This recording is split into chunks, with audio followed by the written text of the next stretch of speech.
সবচেয়ে বেশি যেটা ভাবি যে আচ্ছা হ্যাঁ যদি অ্যাডমিশন ফিসটা ফেরত নিয়ে আসা হয় তাহলে হয়তো টিচারদের অ্যাডমিশন যে বিজনেসটা কোচিং বিজনেস সেটা আরও বেড়ে যাবে। কিন্তু একটা ঘটনা বলি, সেটা হচ্ছে যে কয়েকদিন আগে আমাদের যখন 6 আর 9 এর লটারি সিস্টেমের জন্য যাদেরকে ভর্তি করে আনা হয়, সো তখন হচ্ছে দেখা গেছে এরকম ছিল যে 4 এর স্টুডেন্টরা 6 এ ভর্তি হওয়ার জন্য আসছে। সো ক্যান ইউ ইমাজিন 4 এর একটা বাচ্চা, ছোট্ট একটা বাচ্চা, সেখানে 6 এ পড়ার জন্য আসছে। সো তার লেভেল অফ ট্যালেন্টটা কতটুকু থাকবে। এখন একটা জিনিস দেখেন যে এই 4 এর বাচ্চাটা যখন 6 এর প্রেসারটা নেবে তখন ফার্স্ট অফ অল সেই প্রেসারটা নিতে পারবে না, এন্ড সেকেন্ডলি যেটা হয় সেটা হচ্ছে যে তার কিন্তু আরো বেশি পড়াশোনা করা লাগবে। তখন টিচারদের কিন্তু মানে টিচারদের কাছে আরো বেশি যাওয়া লাগবে, যে কোচিং বিজনেসটার কথা যেটা আমরা চিন্তা করছি সেটা আরো বেশি করা লাগবে, রাইট? সো এইটা কিন্তু তার মানে বোঝা যায় কি লটারি সিস্টেমের মাধ্যমে আপনার যে কোচিং বিজনেসটা আপনি যে বলছেন যে না অ্যাডমিশন ফেজে কোচিং সিস্টেমটা বাড়ে, সেটা না, বরং লটারি সিস্টেমে কোচিং সিস্টেম কোচিং ব্যবসাটা আরো বেশি বাড়ে। এটা একটা বিষয়।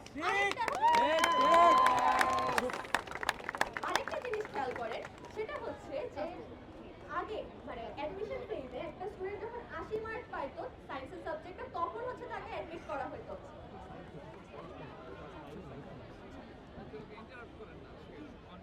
ওকে, সো আগে যখন সায়েন্সের সাবজেক্টে 9 এ আমরা সায়েন্সের সাবজেক্টে, রাইট? সো যখন একটা স্টুডেন্ট 80 প্লাস মার্ক পেল তখন তাকে হচ্ছে সায়েন্স দেওয়া হতো।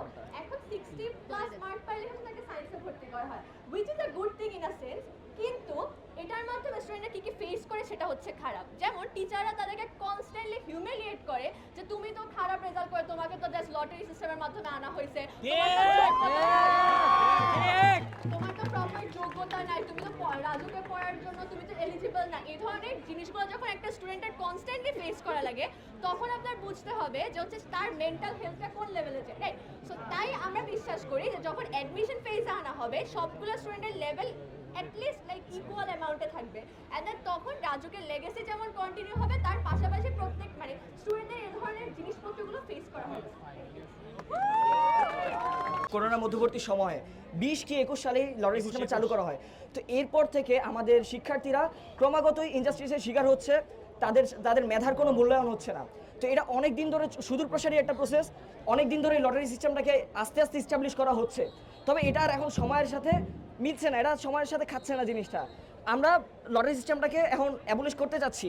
সো এই বছরের ডিসেম্বরে যে নতুন ব্যাচগুলো ঢুকবে, নতুন ব্যাচগুলো অ্যাডমিশন টেস্ট দিবে বা লটারি হওয়ার কথা ছিল, যে আমরা চাচ্ছি যে তাদের মধ্যে আর কোনো লটারি থাকবে না, এবং তাদের মাধ্যমেই লটারি সিস্টেমকে টোটালি বাতিল করে অ্যাডমিশন সিস্টেমকে চালু করতে হবে।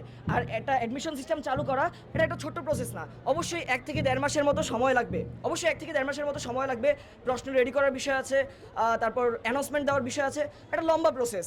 তো এর জন্য যদি এখন প্রশাসন আমাদেরকে 1 মাস 1.5 মাস বা 2 মাস এরকম অযৌক্তিক সময় চায়, অযৌক্তিক সময় আমাদের কাছে চায়, আমরা তা দিতে অবশ্যই পারছি না, আমাদের পক্ষে তা সম্ভব না। তাই আমরা আগামী বৃহস্পতিবার পর্যন্ত প্রশাসনকে একটি সময় বেঁধে দিচ্ছি।